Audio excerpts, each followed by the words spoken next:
Artlist.io.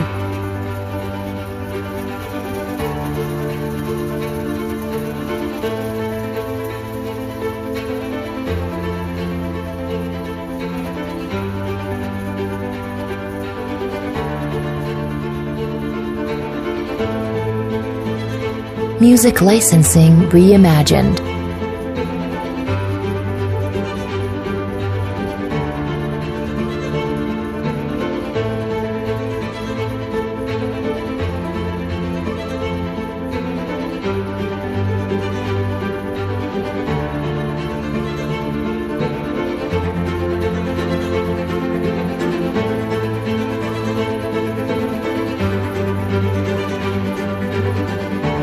Artlist.io.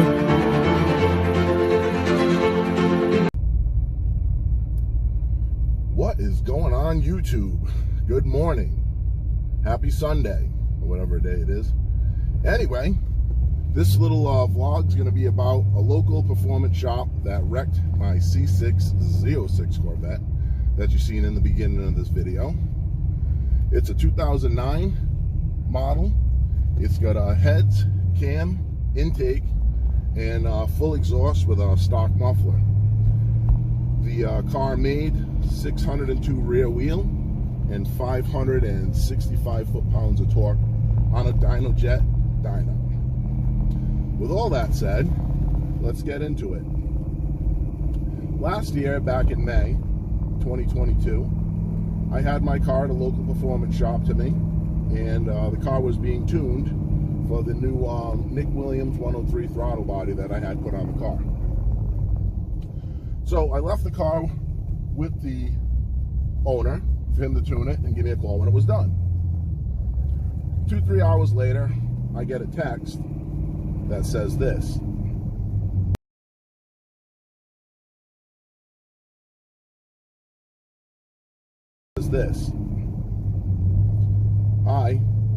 I slipped on the dyno and cracked your fender.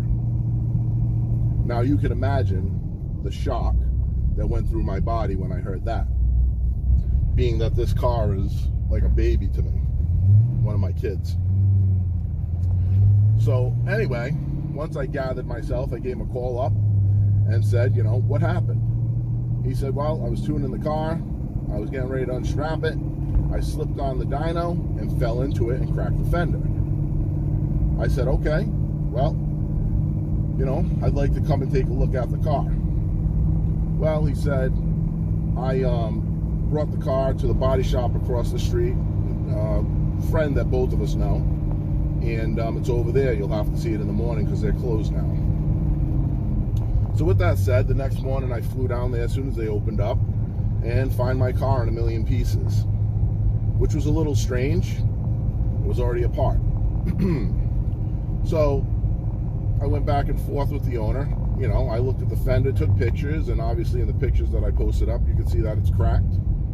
And just so you know, the Z06 Corvettes have carbon fiber front fenders, which are very pricey.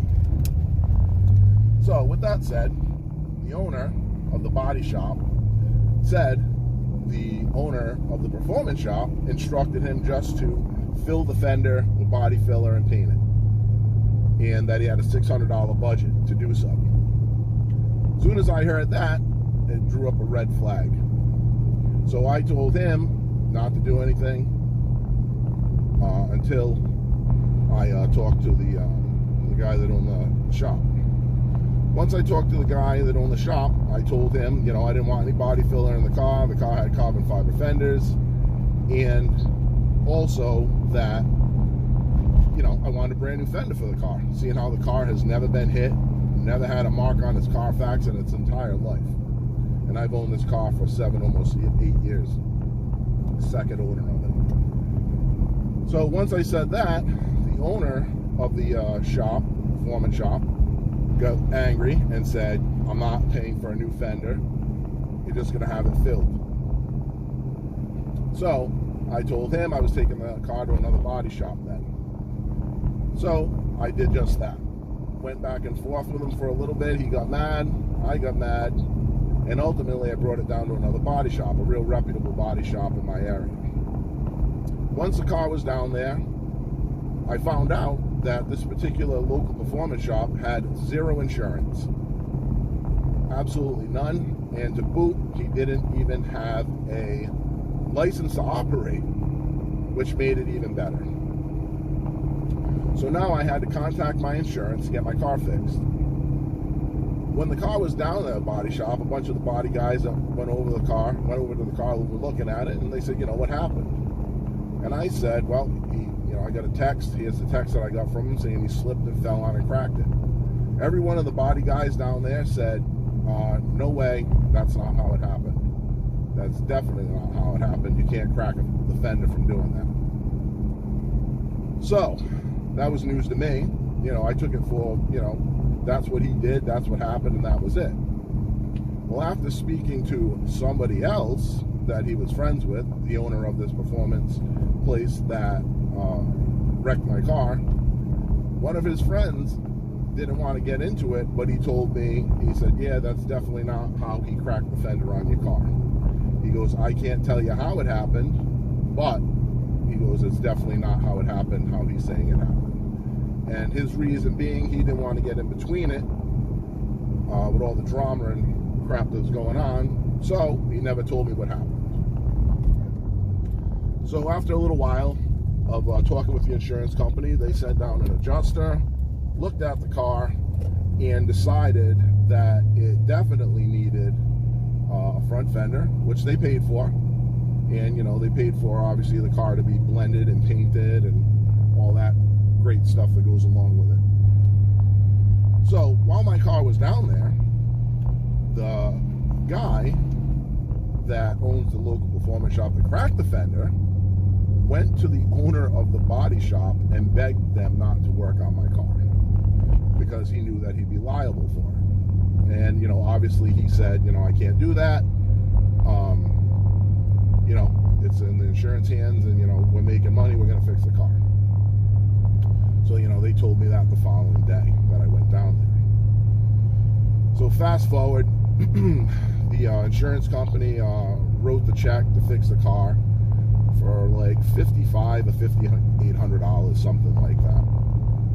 Whatever it was, they got the car fixed, and that was to buy a brand new fender from GM, which luckily there was still a few left over that we could get that the body shop got a hold of.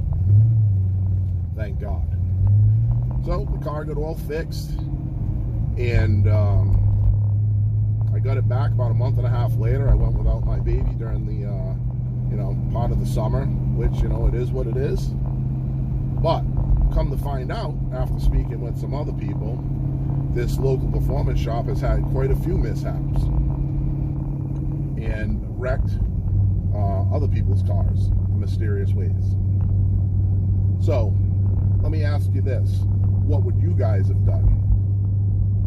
Would you have just let this shop owner dictate how your car was going to be fixed, or would you have gone the route I did and actually called the insurance company and had it fixed correctly?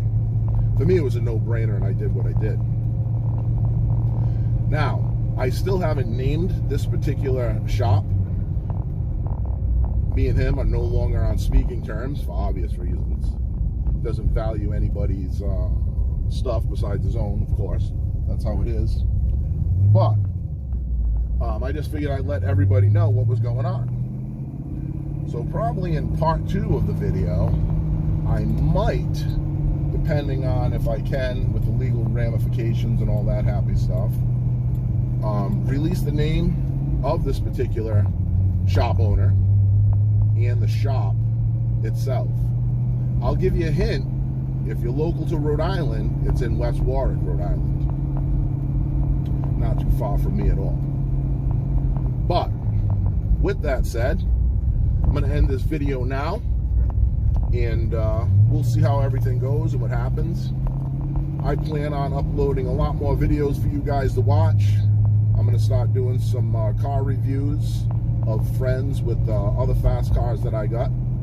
Well, they have, rather, not me. We got like 2 other cars, but nothing to speak of.